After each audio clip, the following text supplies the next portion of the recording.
না দিয়ে আপনি ধরেন এটা।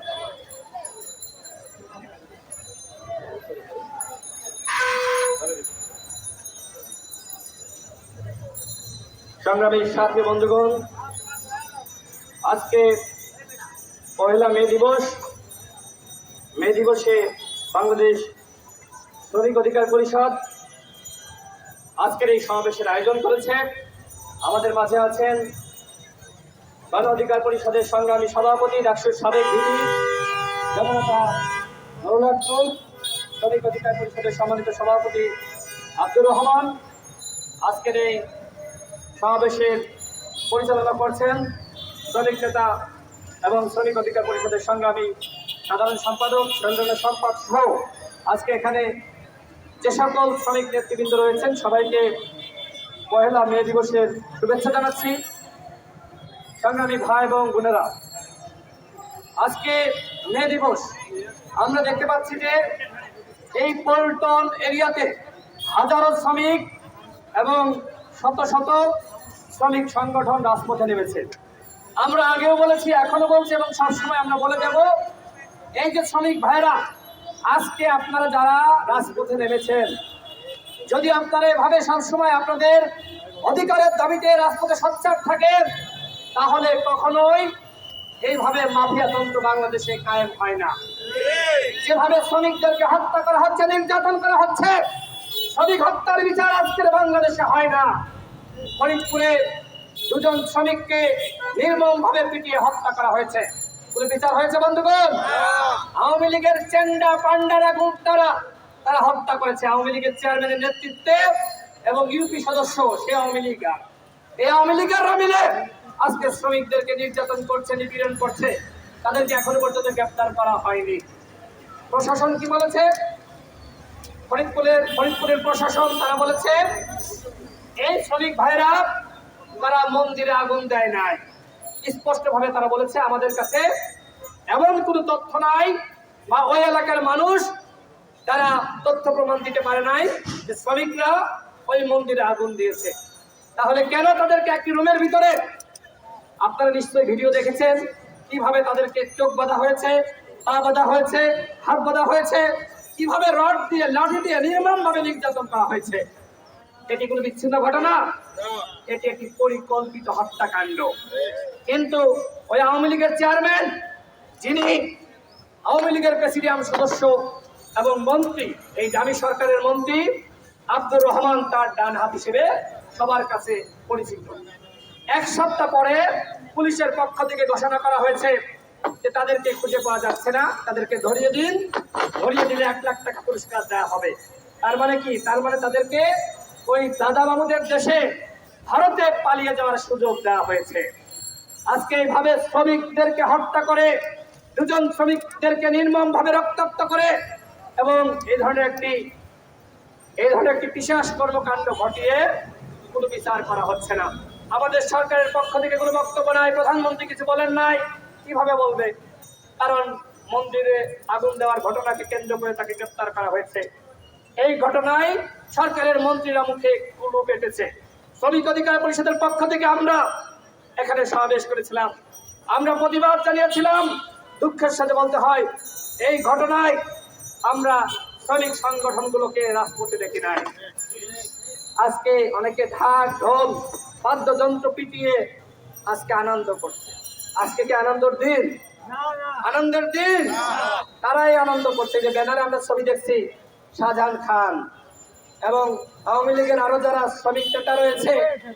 এখানে একজন শ্রমিক বক্তব্য রাখলেন, তিনি পরিবহন শ্রমিক। তিনি কি বললেন? তিনি বললেন তার সন্তান অসুস্থ, কুর্মিটোলা হসপিটালে ভর্তি হয়েছিলেন, চিকিৎসা পান নাই, 3 লাখ টাকা লাগবে। কোন শ্রমিক ইউনিট, শ্রমিক সংগঠন তাকে সহযোগিতা করে নাই। তাহলে এই শ্রমিক ইউনিটগুলো বা শ্রমিক সংগঠনগুলো আজকে কেন বাংলাদেশে গড়ে উঠেছে? গড়ে ওঠার কারণ হলো রাস্তায় চাঁদাবাজি। আমি দেখলাম এই যে রাস্তায় প্রায় কয়েকশো অটোরিকশা শ্রমিক রাস্তায় নেমেছে। তাদের অটোরিকশায় যে ব্যানার ফেস্টুন, সেখানে লেখা যে শ্রমিক হত্যা বন্ধ করো, চাঁদাবাজি বন্ধ করো। অটোরিকশা তাদের কাছ থেকে যে চাঁদাবাজি পুলিশ করে, এই পুলিশের দৌরাত্ম্য চাঁদাবাজি বন্ধ করো। এখানে আরেকজন শ্রমিক বক্তব্য রাখলেন, আমাদের মন্টু ভাই তিনি রিক্সা চালান। তিনি বললেন আমরা যখন রিক্সা নিয়ে রাস্তায় যাই আমাদের পাম্প ছেড়ে দেওয়া হয়, আমাদের রিক্সা কেড়ে নেওয়া হয়। আমি নিজে দেখেছি গত পরশুদিন আমি মিরপুরে এমআর খান মেডিকেলে আমার ছেলে সন্তানকে নিয়ে চিকিৎসার উদ্দেশ্যে রওনা দিয়েছিলাম। আমার সামনে আমি রিক্সা থেকে নামলাম, পাশে আরেকটি রিক্সা নামলো, সেখানে একজন প্যাসেঞ্জার। ওই রিক্সা চালকের রিক্সা তালা মেরে দেওয়া হলো এবং যে যাত্রী ছিল তাকে একজন ট্রাফিক পুলিশ গালি দিল আমার সামনে। আমি নামার সাথে সাথে এই ঘটনা। তো রিক্সা যখন তালা দিল আমি তখন ওই সার্জেন্টের কাছে গেলাম। আমি বললাম ভাই রিক্সাটা এইভাবে কেন তালা দিলেন, তার কি অপরাধ? আমি তো দেখলাম যে তিনি মাত্র এখানে আসলেন। তিনি আমাকে বলেন যে আপনি এই বিষয়ে কথা বললেন না। আমি বললাম কেন বলবো না ভাই, একজন রিক্সা চালক, আপনি কি তার রিক্সা এইভাবে তালা মেরে রাখতে পারেন? আজকে দেখেন বাংলাদেশে প্রতিবাদ নাই, ওইখানে অসংখ্য মানুষ আমি দেখলাম কেউ প্রতিবাদ করলো না। আমাকে বরং বলে যে ভাই পুলিশের সাথে কথা বলে লাভ নাই, ওরা মানুষ ভালো না। দেখেন আজকে পুলিশের প্রতি মানুষের যে আতঙ্ক, যে ভয়, অথচ এই পুলিশের বেতন কাদের টাকায় হয় বন্ধুগণ?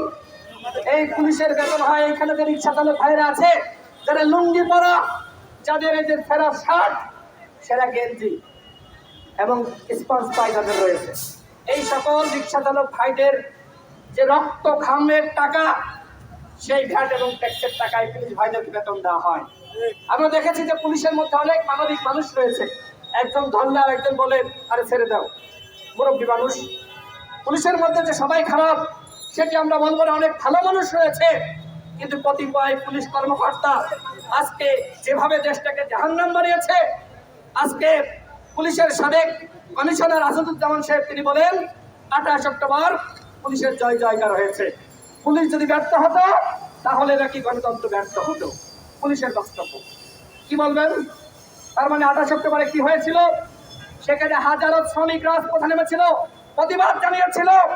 সেই শ্রমিকদেরকে ভয় পেয়েই সরকার সেখানে সরকারের নির্দেশনায় পুলিশ গুলি চালালো, রক্তাক্ত করলো, রণক্ষেত্র তৈরি করলো।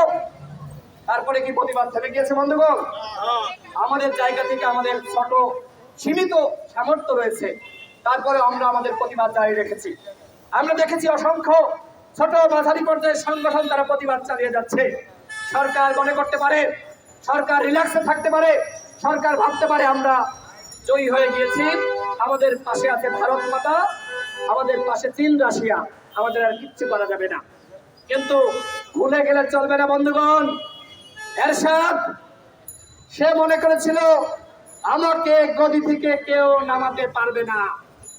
এরশাদের পতন যেদিন হয় সেদিনও তিনি সকালবেলা জানতেন না যে তার পতন হবে, কিন্তু তার পতন হয়ে গেল।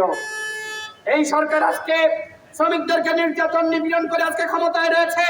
সরকার যদি মনে করে যে তারা এভাবে আজীবন ক্ষমতায় থাকতে পারবে আর শ্রমিকদের রক্ত শুষে নির্যাতন করে আজকে তারা এই মসলা টিকিয়ে রাখতে পারবে, সেটি কখনোই সম্ভবপর হবে না।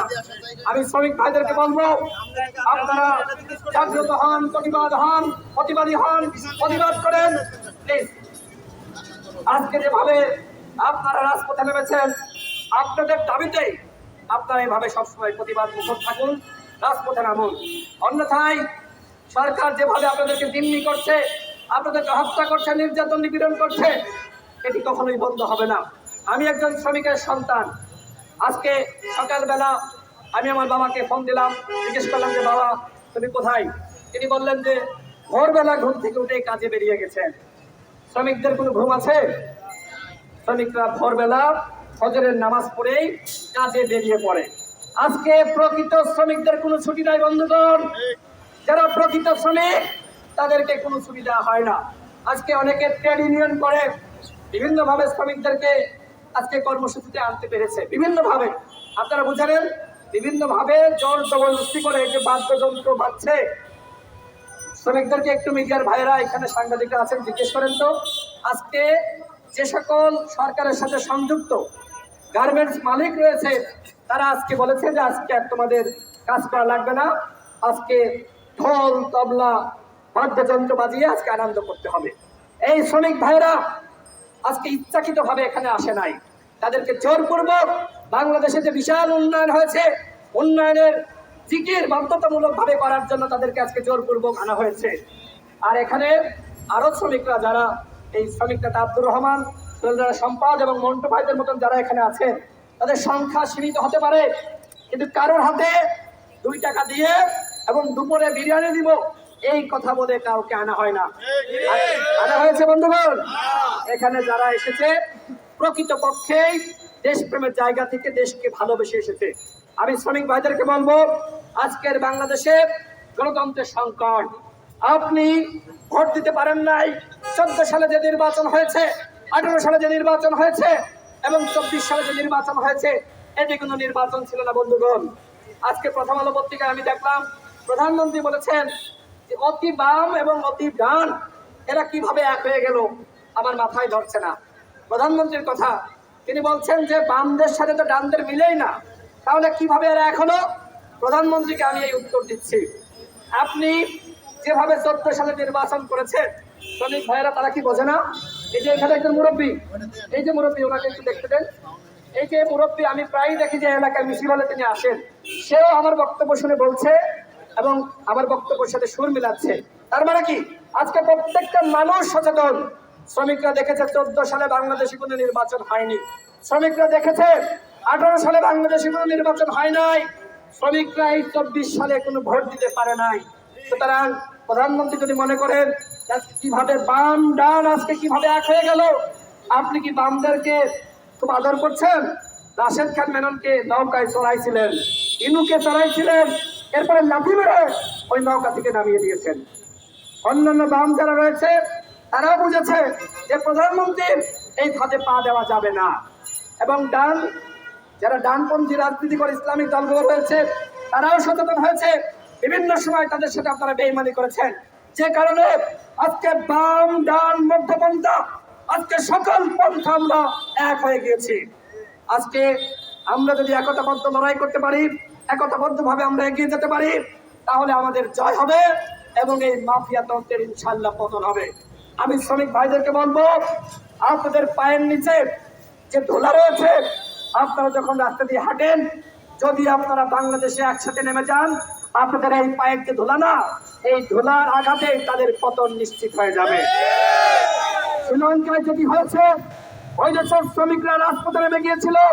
বাংলাদেশের শ্রমিক ভাইদেরকে বলবো, আপনারা রাজপথে নামুন, প্রতিবাদ করুন, ইনশাল্লাহ শ্রমিকদের নেতৃত্বে আগামীতে গণঅভ্যুত্থান সৃষ্টি হবে। শ্রমিকরা রাজপথে নামলে এই সরকার পালানোর পথ খুঁজে পাবে না। সুতরাং শ্রমিকদেরকে বলবো, ভয় পাবেন না। গণ অধিকার পরিষদের পক্ষ থেকে আমরা সবসময় রাজপথে ছিলাম, যতক্ষণ না পর্যন্ত আপনাদের দাবি আদায় হয়, যতক্ষণ না পর্যন্ত আপনাদের নিরাপদ কর্মসংস্থানের ব্যবস্থা হয়, যতক্ষণ না পর্যন্ত আপনারা যে দাবি করেছেন 25,000 টাকা মজুরি, আপনাদের বেতন ভাতা যতক্ষণ না পর্যন্ত বৃদ্ধি করা হচ্ছে, ইনশাল্লাহ আমরা আপনাদের পাশে রয়েছি। আপনারা রাজপথে থাকুন। আজকে শ্রমিক অধিকার পরিষদকে অসংখ্য ধন্যবাদ জানাই যে তারা এই ধরনের কর্মসূচির আয়োজন করেছে। আগামীতে ইনশাল্লাহ আরো বৃহৎ পরিসরে শ্রমিকদেরকে নিয়ে আমরা কিভাবে সামনে কর্মসূচি আন্দোলন সংগ্রাম গড়ে তোলা যায়, সেই চেষ্টা আমাদের সবসময় অব্যাহত রাখবে। শ্রমিক অধিকার পরিষদকে অসংখ্য ধন্যবাদ আজকের মে দিবসে এরকম চমৎকার আয়োজনের জন্য। আসসালামু আলাইকুম। জনতার অধিকার আমাদের অঙ্গীকার। ভারতীয় ব্যবস্থাপনায় ভারতীয় ট্রেন চলবে, আর আপনি বলেন আপনি দেশ দেন নাই, বিক্রি করেন নাই। আমরা এর আগে দেখেছি বাংলাদেশ থেকে ট্রেন কলকাতায় যায়, কলকাতা থেকে বাংলাদেশে আসে, কিন্তু যখন কলকাতার মধ্যে বা ভারতের মধ্যে প্রবেশ করে তখন যাওয়ার সাথে সাথে ড্রাইভার চেঞ্জ হয়ে যায়, ব্যবস্থাপনা চেঞ্জ হয়ে যায়। কিন্তু এখন যেটি করা হয়েছে, এখন দিল্লির ব্যবস্থাপনায় বাংলাদেশের বুকের উপর দিয়ে ট্রেন চলবে, ড্রাইভার থাকবে দিল্লির, সবকিছু মনিটরিং করবে দিল্লি। এটি কি মেনে নেওয়া যায় বন্ধুগণ? এটি হলো দেশ বিক্রির চুক্তি।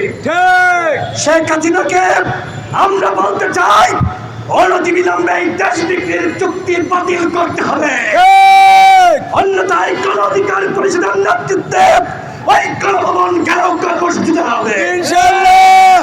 সংগ্রামী সাথী বন্ধুগণ, আপনারা জানেন এখানে তরুণ সাংবাদিক বন্ধুরা রয়েছে, আমরা যখন 18 অক্টোবরের পরে এই ঢাকায় সবার মধ্যে ভয় আতঙ্ক, যখন বড় দলগুলো রাজপথে কর্মসূচি পালন করতে পারছে না, তখন গণ অধিকার পরিষদ এই তরুণ নেতৃবৃন্দকে সাথে নিয়ে রাজপথে স্লোগান দিয়েছিল, হাসিনা মোদির নির্বাচন মানবে না রে জনগণ।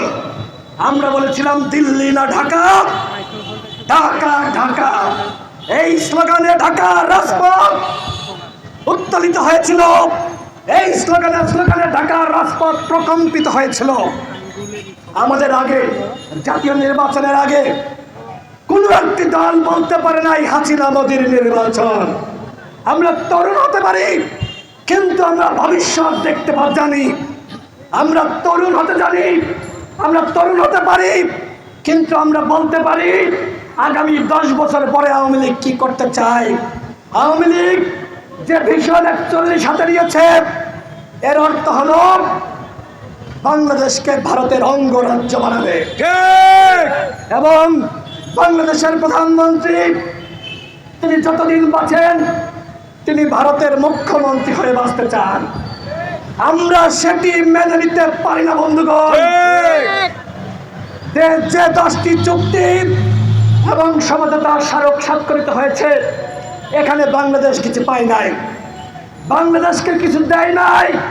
কারণ এই যে 8 সালে যে নির্বাচন হয়েছে, 14 সালে যে নির্বাচন হয়েছে, 18 সালে যে নির্বাচন হয়েছে, 24 সালে যে নির্বাচন হয়েছে, এই 4টি নির্বাচন ভারতের সহযোগিতায় হয়েছে বন্ধুগণ। এবং প্রত্যেকটি নির্বাচনে আওয়ামী লীগ ভারতের কাছে নাকে খাপ দিয়ে বলেছে, তোমরা যা চাও তোমাদেরকে তাই দেওয়া হবে, বিনিময়ে আমাদেরকে ক্ষমতা দাও। এই ক্ষমতার ভিক্ষা নিয়ে আজকে আওয়ামী লীগ ক্ষমতায় রয়েছে। আজকে আওয়ামী লীগ এই জনগণকে পরোয়া করে না। আওয়ামী লীগ শুধুমাত্র মোদিকে নমনম করতে জানে।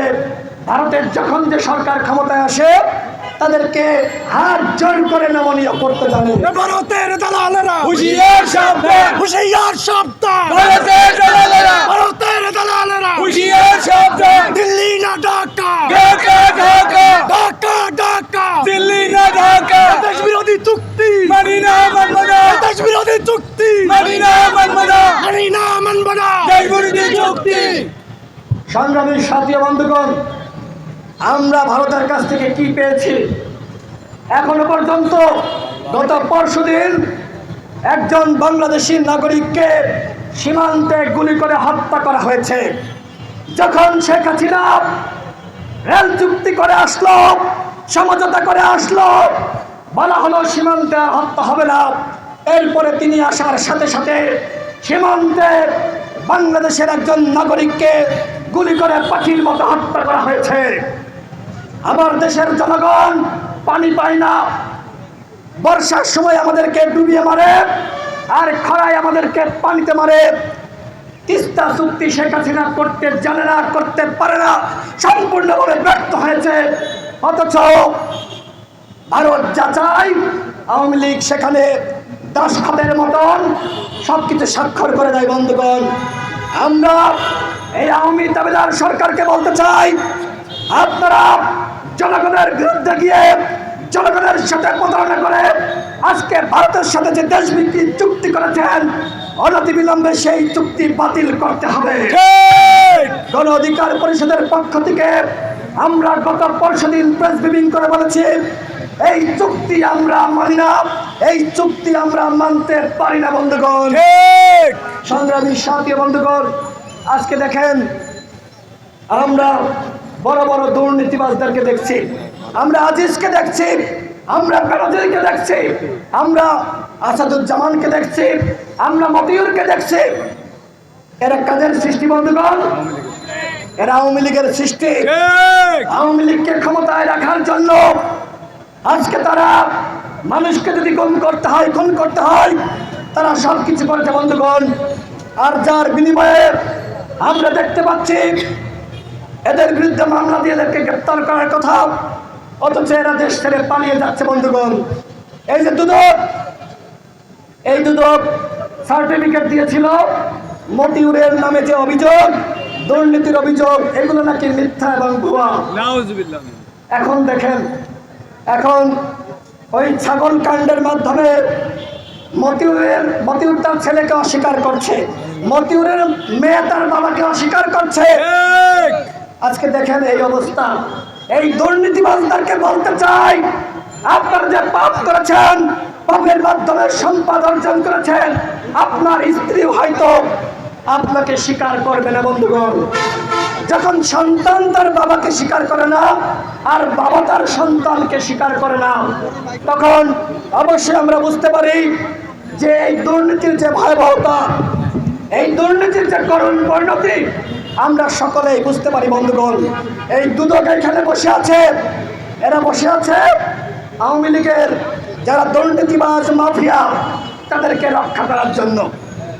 আর তাদের কাজ হলো সাবেক 3 বারের প্রধানমন্ত্রী খালেদা জিয়া, তাকে এতিমের 2 কোটি টাকা দিয়ে লুটপাট করেছেন, এই মিথ্যা এবং ভুয়া মামলায় তাকে গৃহ অন্তরীণ করে রাখা হয়েছে বন্ধুগণ।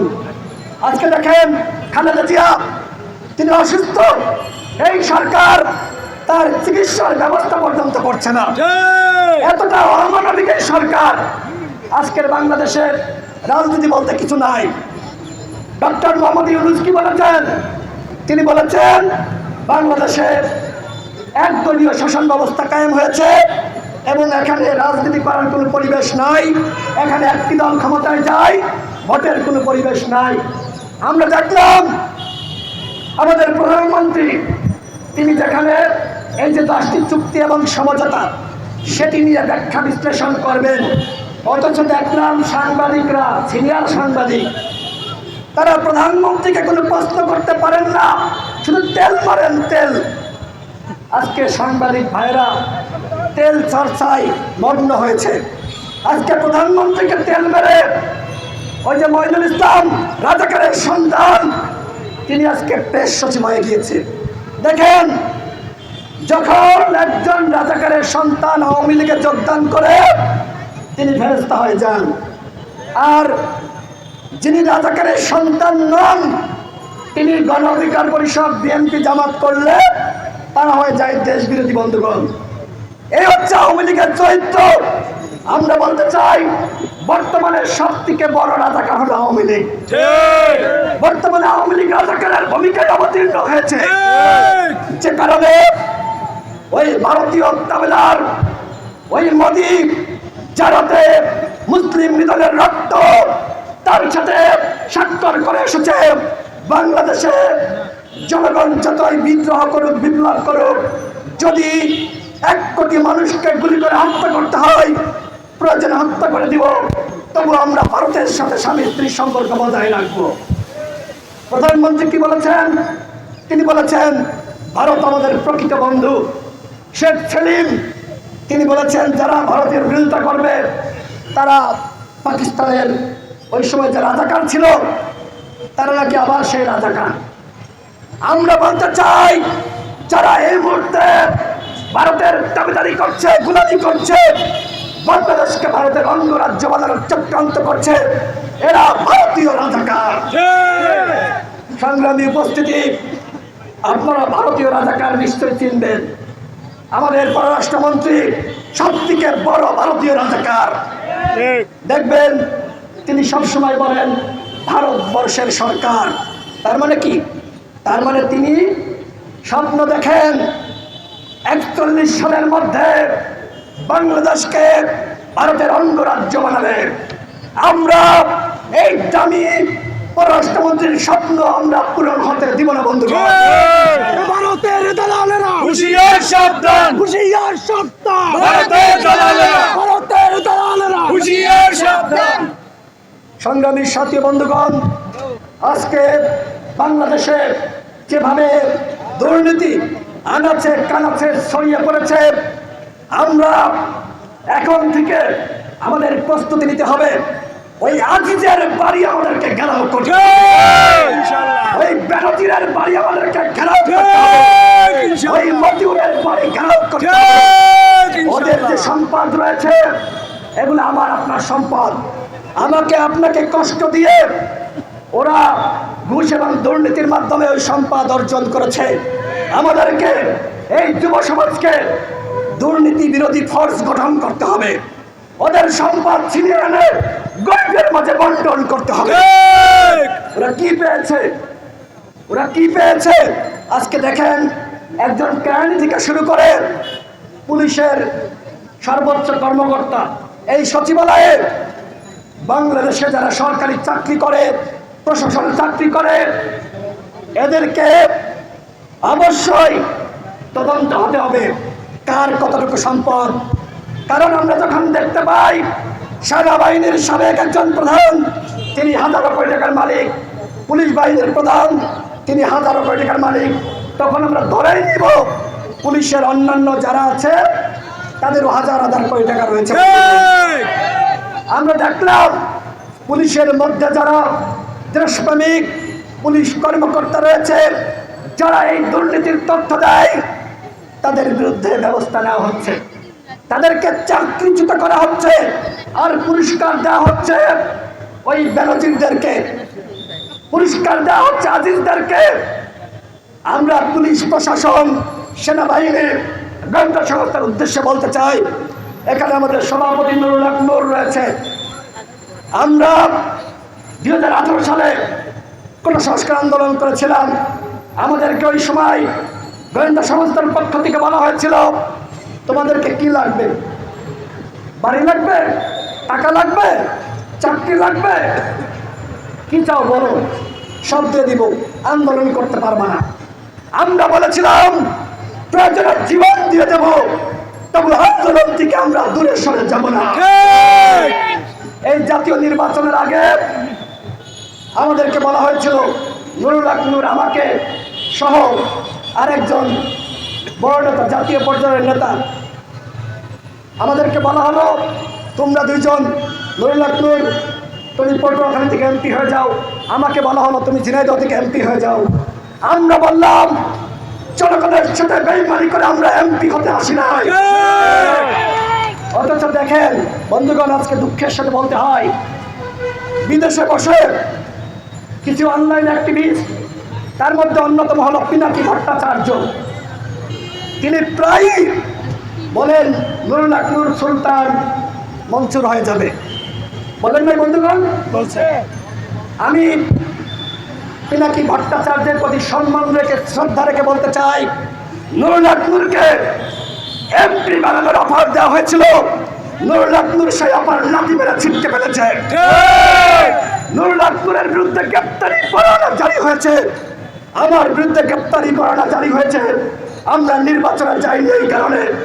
আপনি কম তথ্য উপাত্তের ভিত্তিতে একের পর এক আমাদের নিয়ে সমালোচনা করছেন, অথচ আমরা দেখতে পাই বন্ধুগণ, গলার অবস্থা খারাপ, কিন্তু এটি গুরুত্বপূর্ণ কথা বলতে হবে। আমাদের সাথে যারা ছিল ওই ফারুক এবং তারেকরা, আমার পরিষদ, গণ অধিকার পরিষদ, গণ অধিকার পরিষদ, তোমার আমার পরিষদ, গণ অধিকার পরিষদ। দেখেন আমাদের সাথে যারা ছিল ফারুক এবং তারেক, তাদের নিয়ে আমাদের কোনো সমালোচনা নাই। পিনাকি ভট্টাচার্য যখন আমাদের ভিতরে এক ধরনের ভুল বোঝাবুঝি হচ্ছে, তিনি বলেছিলেন এদের মধ্যে আরো অনেক নেতা রয়েছে যারা চাইলে এই দলের নেতৃত্ব নিতে পারে। তিনি এর মাধ্যমে উস্কানি দিয়েছিলেন, উস্কানি। পিনাকি ভট্টাচার্য এইভাবে একটি উদীয়মান দলকে তিনি ভেঙেছেন এবং তিনি ওই ফ্রান্সে বসে প্রতিদিন নুরুল হক নূরের সমালোচনা করছেন। আমি পিনাকি ভট্টাচার্যকে বলতে চাই, তার সাথে আমারও ব্যক্তিগতভাবে যখন তিনি দেশে ছিলেন অনেক ভালো সম্পর্ক ছিল, এখনো সম্পর্ক খারাপ হয়েছে এটি আমি বলবো না, কিন্তু তিনি সারাক্ষণ ওই তারেক এবং ফারুকদের ভিডিও তার ইউটিউব চ্যানেলে দেন আর আমাদের বিরুদ্ধে সমালোচনা করেন। কেন কেন কি উদ্দেশ্যে আমি সেটি আপনার কাছে জানতে চাই। কি প্রমাণ রয়েছে আপনার কাছে যে আমরা সরকারের কাছে বিক্রি হয়ে গিয়েছি? এই উদীয়মান শক্তিকে ভাঙার যে ষড়যন্ত্র আপনি হাতে নিয়েছেন, সেই ষড়যন্ত্র থেকে আপনাকে দূরে সরে আসতে হবে। আপনি যে আহ্বান রাখতে পারতেন একজন সিনিয়র মানুষ হিসেবে, আপনার রাজনৈতিক নলেজ রয়েছে, এদেশের মানুষ আপনার ভিডিও শোনে, আপনি বলতে পারতেন নুরুল হক নূর, ফারুক হাসান, রাশেদ খান, তারেক রহমান, তোমরা এক হয়ে যাও, একসাথে নেতৃত্ব দাও, দেশের জনগণের জন্য কাজ করো। এই বাংলাদেশের বসে সবার আগে ভারতীয় পণ্য বর্জনের আহ্বান জানিয়েছে নুরুল হক নূর। আর কোন নেতা জানিয়েছে? নুরুল হক নূরের রুমে এই নুরুল হক নূর আমাকে সহ আমাদের 4 জনকে হত্যা চেষ্টা করেছিল। কেন? কারণ আমরা মোদী সরকারের বিরুদ্ধে কথা বলেছিলাম। আরে ভাই, বাংলাদেশে আমাদের আগে এই প্রজন্মের কারা আধিপত্য এবং আগ্রাসনের বিরুদ্ধে আন্দোলন শুরু করেছে? দেখান তো, দেখাতে পারবেন? আমার গলা ভেঙে গিয়েছে, কথা বলতে কষ্ট হচ্ছে, কিন্তু আমি মর্মাহত। এরকম অ্যাক্টিভিস্ট যারা রয়েছে, যেখানে তারা বিচ্ছেদকে উস্কে না দিয়ে একতার কথা বলবেন, সেখানে তারা বিচ্ছেদকে সবসময় উস্কে দিচ্ছেন। তারা বিভক্তি চায়, তারা ঐক্য চায় না। আপনি যাই হন না কেন, যারা ঐক্যের বিরোধিতা করবে এরা দেশ এবং জনগণের শত্রু। হয়তো এখানে আজকে কথা বলছি, এরপরে পিনাকি ভট্টাচার্য আমাকে নিয়ে ভিডিও বানাবে। আমি চ্যালেঞ্জ করে বলছি, আমি একজন শ্রমিকের সন্তান। আমার বিরুদ্ধে যদি আপনি 1 টাকার দুর্নীতির প্রমাণ করতে পারেন, আমি এই প্রেস ক্লাবের সামনে দাঁড়িয়ে বলছি, আমি রাজনীতি করব না। আমি যে কথাগুলো বললাম, নুরুল হক নূরকে এমপি বানাতে চেয়েছিলাম আমার সামনে। সব থেকে বড় সাক্ষী আমি, সব থেকে বড় সাক্ষী গোয়েন্দা সংস্থা, সব থেকে বড় সাক্ষী সরকার। প্রমাণ করেন, পেয়ে যাবেন। যারা যারা এমপি হয়েছে আওয়ামী লীগের বাইরে, প্রমাণ করেন, পেয়ে যাবেন। এই নূর রাশেদ এমপি হয় নাই, জনগণের সাথে প্রতারণা করে নাই। এই জন্য কি আমাদেরকে এইভাবে সমালোচনা করবেন? জনগণের কাছে আমাদের বলা হচ্ছে আমরা সুলতান মনসুর হয়ে গিয়েছি। এগুলো কি? আপনার প্রতি শ্রদ্ধা এবং সম্মান দেখে বলছি, আর কখনো মিথ্যা তথ্যের ভিত্তিতে নুরুল হক নূরের বিরুদ্ধে আপনি সমালোচনা করবেন না। যদি কোনো তথ্য প্রমাণ থাকে সেটির ভিত্তিতে কথা বলবেন। হ্যাঁ, আমরা ইয়াং, আমরা বয়সের তরুণ, আমাদের ভুল ভ্রান্তি হতে পারে বন্ধুগণ, এবং এই ভুল ভ্রান্তির জন্য আমরা জনগণের কাছে দায়বদ্ধ। কিন্তু আমরা যা করছি 28 অক্টোবরে এবং 28 অক্টোবরের পরে নির্বাচনের আগে পরে এই গণ অধিকার পরিষদ যা করেছে, চ্যালেঞ্জ করে বলতে পারি বাংলাদেশের আর কোনো দল এত জনশক্তি এবং তরুণ শক্তিকে নিয়ে আন্দোলন গড়ে তুলতে পারে নাই বন্ধুগণ। আমরা লড়াই করছি, এই লড়াই চলবে। ভারতীয় দাবেদার মোদী সরকারের বিরুদ্ধে আমাদের আন্দোলন চলবে, এবং বাংলাদেশে যে ভারতের আওয়ামী লীগের গোলাম সরকার রয়েছে তাদের বিরুদ্ধে আমাদের লড়াই চলবে। এবং আজকে বাংলাদেশের জনগণের পক্ষ থেকে যে ইসরায়েলি পণ্য, ভারতীয় পণ্য বর্জনের আন্দোলন চলছে, এই আন্দোলন বাংলাদেশের সর্বপ্রথম রাজনৈতিক নেতা হিসেবে নুরুল হক নূর সর্বপ্রথম ঘোষণা দিয়েছে। তার নেতৃত্বে আমরা গণ অধিকার পরিষদ এই আধিপত্য এবং আগ্রাসনের বিরুদ্ধে যে লড়াই, এই লড়াই ইনশাআল্লাহ চালিয়ে যাব। সকলে ভালো থাকবেন। জয় হোক মেহনতি মানুষের, জয় হোক গণ অধিকার পরিষদের। জনতার অধিকার আমাদের অঙ্গীকার। সারা বাংলাদেশে যে ধরনের অরাজকতা শুরু হয়েছে আপনারা সকলেই দেখেছেন। বিপ্লবের পরে আরেকটি প্রতি বিপ্লব ঘটিয়ে এই বিপ্লবের যে অর্জন, সেই অর্জনকে ধূলিসাৎ করার একটি চক্রান্ত শুরু হয়েছে। এই চক্রান্তকে রুখে দেওয়ার জন্য আজকে গণ অধিকার পরিষদের এই সম্প্রীতি সমাবেশ, আজকে জনতার ঢল নেমেছে। মাত্র 1 দিনের প্রস্তুতিতে হাজারো জনতা এখানে উপস্থিত হয়েছে। এর মাধ্যমে প্রমাণিত হয় গণ অধিকার পরিষদ আগামীর ভবিষ্যৎ। আগামীতে গণ অধিকার পরিষদ রাষ্ট্রীয় ক্ষমতায় যাবে। রাষ্ট্রীয় ক্ষমতায় যাওয়ার মাধ্যমে এদেশের মানুষের ভাগ্যের উন্নয়ন করবে ইনশাআল্লাহ। শেখ হাসিনা বলেছিল আমি ছাড়া কে আছে যে জনগণের কথা ভাবে। শেখ হাসিনা এখন পালিয়েছে, জনগণ বেঁচে নাই, আপনারা মারা গেছেন। এই শেখ হাসিনা পালিয়েছে, আপনারা কি খুশি? আপনারা কি খুশি? হাত উঁচু করে দেখান আপনারা খুশি কিনা।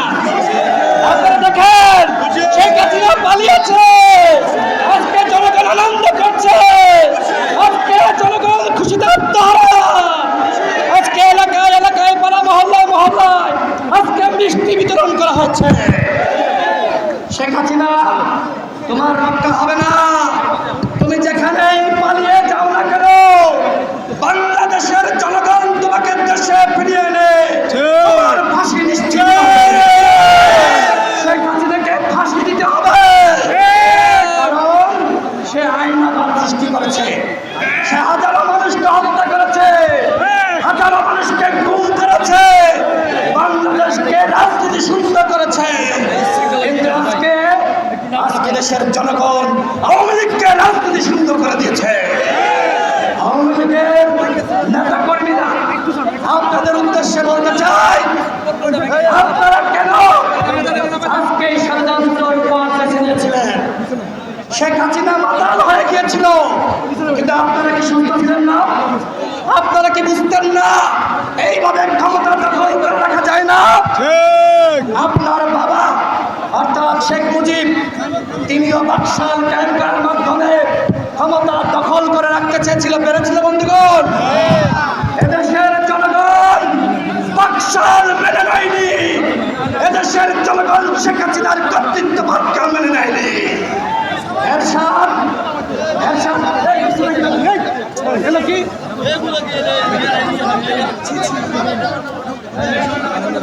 এরশাদ 9 বছর ক্ষমতায় ছিল, 9 বছর ক্ষমতায় ছিল।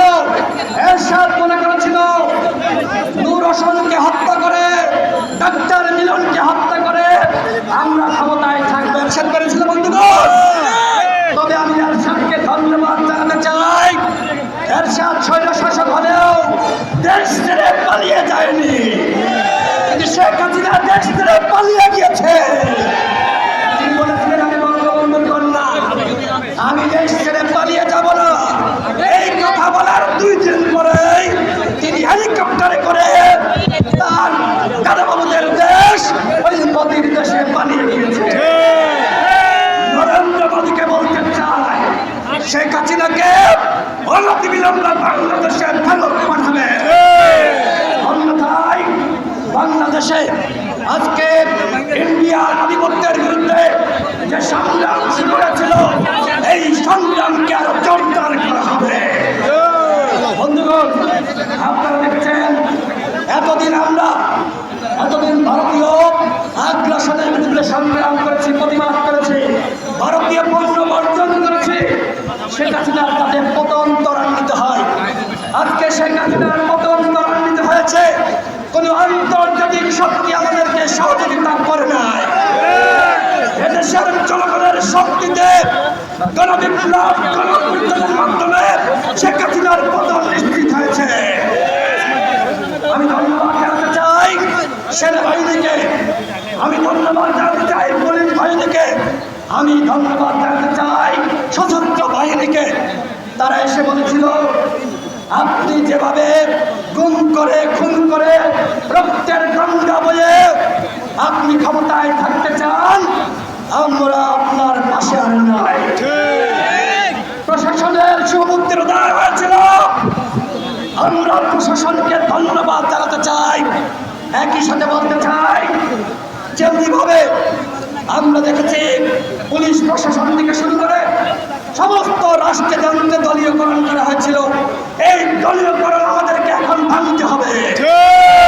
যারা আওয়ামী লীগের আমলে সুবিধা ভোগ করেছে, যাদেরকে আওয়ামী লীগের আমলে বিভিন্ন অবৈধভাবে প্রমোশন দেওয়া হয়েছে, তাদেরকে চাকরিচ্যুত করতে হবে।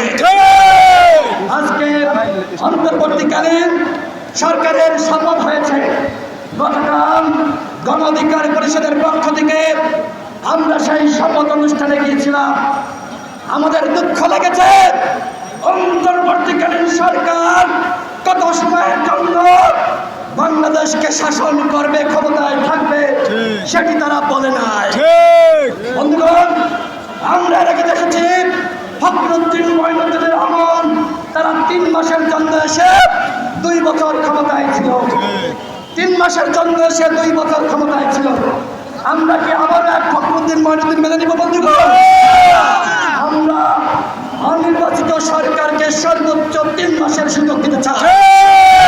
3 মাসের বেশি বাংলাদেশে অনির্বাচিত সরকার থাকতে পারবে না। আপনারা কি আমার কথা সাথে একমত?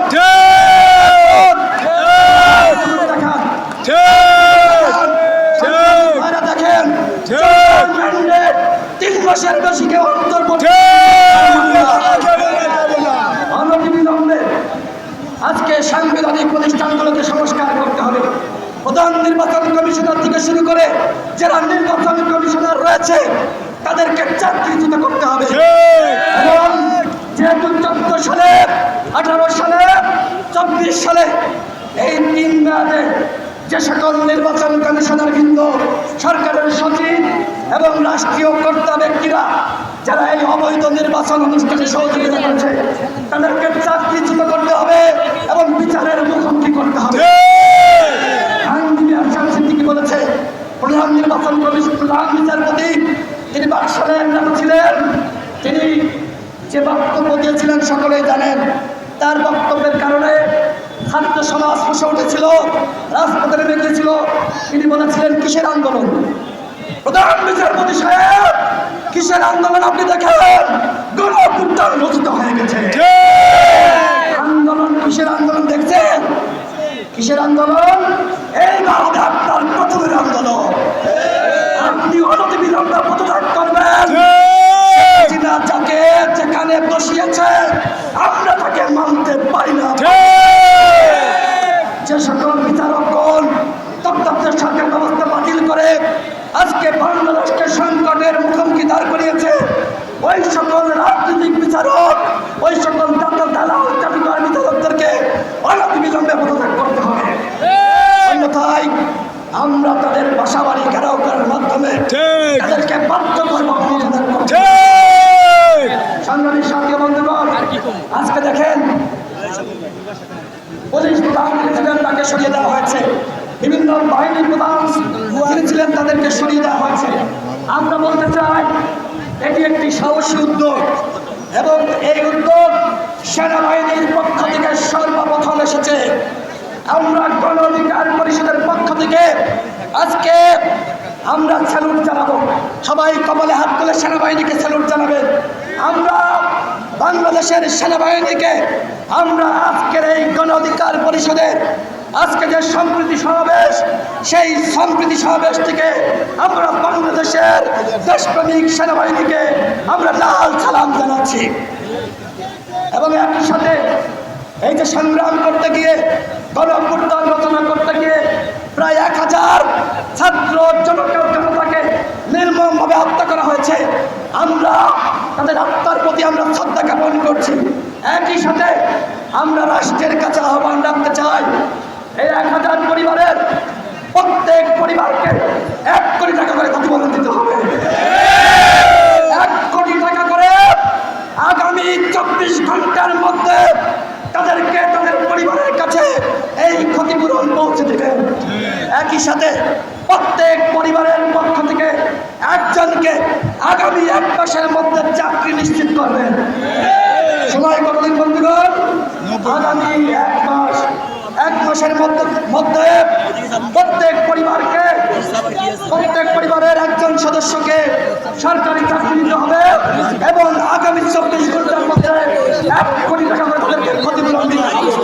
যদি আপনারা 24 ঘন্টার মধ্যে না বলেন তাহলে আমাদেরকে জানান। আমরা জনগণকে আহ্বান জানাবো, গণ চাঁদা তোলার মাধ্যমে আমরা এই পরিবারের পাশে দাঁড়াবো ইনশাআল্লাহ। গণ অধিকার পরিষদ হিংসা, বিদ্বেষ, আনানের রাজনীতিকে বিশ্বাস করে না।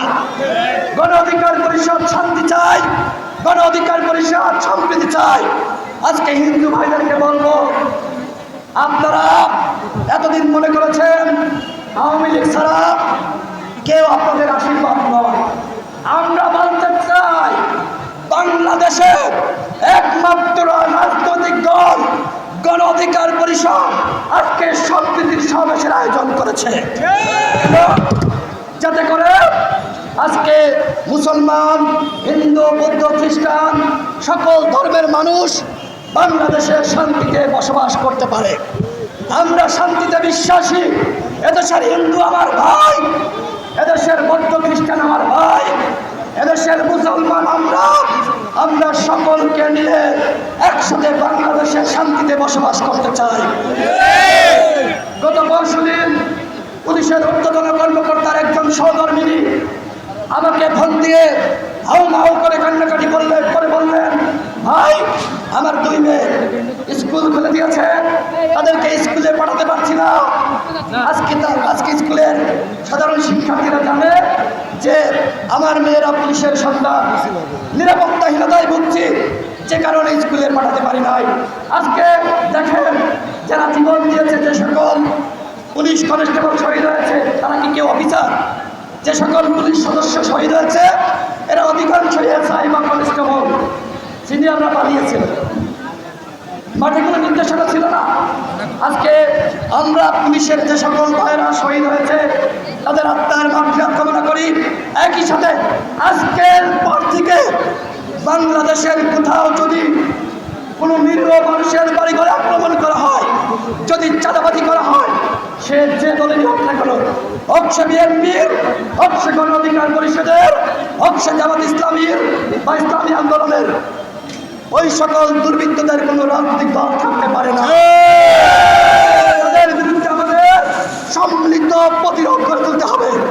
ছাত্র সমাজ এবং জনগণকে বলবো, আপনারা পাড়ায়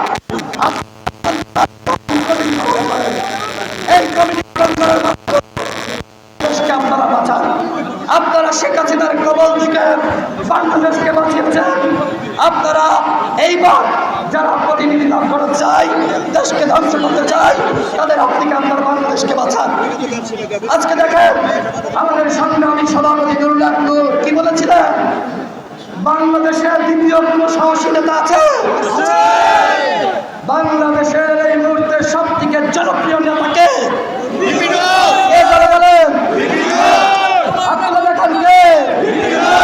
বাংলাদেশে এই মুহূর্তে সব থেকে সাহসী জনপ্রিয় নেতা নুরুল হক নূর, যাকে রিমান্ডে নির্মমভাবে নির্যাতন করা হয়েছিল, হাঁটতে পারে না, চলতে পারে না, তারপরে জাতির উদ্দেশ্যে নির্দেশনা দিয়েছিল 90% সরকারের পতন হয়ে গেছে, 10% ধাক্কা দেন। যখন কেরানীগঞ্জ কারাগার থেকে নুরুল হক নূরকে আমরা নিয়ে আসলাম, রাস্তায় জনতার ঢল নেমেছিল। প্রত্যেকে বলছে, নূর ভাই আপনার কথা রেখেছি, আপনি বলেছিলেন 10% ধাক্কা দাও, আপনি বলেছিলেন আপনি যদি নির্যাতনের শিকারের পরেও পুলিশ আপনার হ্যান্ডকাফ পরিয়ে রেখেছে, আপনাকে আবারও নির্যাতন করতে পারে, তারপরে আপনি এত বড় সাহসী নেতা আমাদেরকে বলেছেন 10% ধাক্কা দাও। আমরা পরোয়া করি নাই আপনার নির্দেশনাকে, আমরা দল দেখি নাই, আমরা দেখি নাই, আমরা দল মত নির্বিশেষে ঝগড়া করেছি।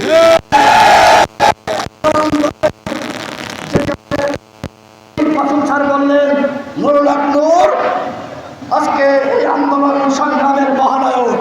সুতরাং যে গণঅভ্যুত্থান সৃষ্টি হয়েছে, আওয়ামী সরকারের পতন হয়েছে, সর্বপ্রথম এই গণঅভ্যুত্থানের স্বপ্ন দেখেছিলেন নুরুল হক নূর। এই গণঅভ্যুত্থানের স্বপ্ন দেশটা গণ অধিকার পরিষদের সভাপতি নুরুল হক নূর। নুরুল হক নূর এই বাংলার মহানায়ক। আমরা বলতে চাই, আসুন নুরুল হক নূরের নেতৃত্বে আজকে বাংলাদেশে আমরা ঐক্য এবং সংহতি সৃষ্টি করি, দেশ এবং জাতিকে এগিয়ে নিয়ে যাই।